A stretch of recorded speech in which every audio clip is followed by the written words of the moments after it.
Energy ह्या initiate केल्या जातात, एनर्जी जागृत केल्या जातात बर तुमच्या.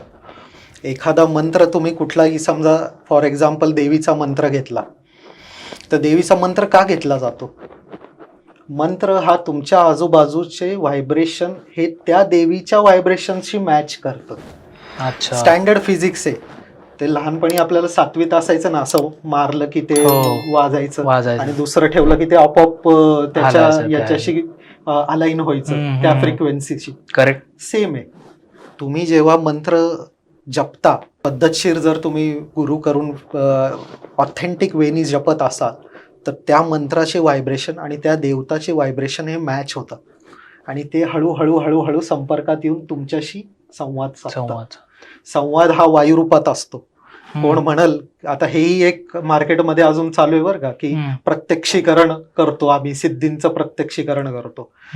मी सांगतो असं काही होत नाही. सिद्धींचं प्रत्यक्षीकरण हे होत नाही. बर.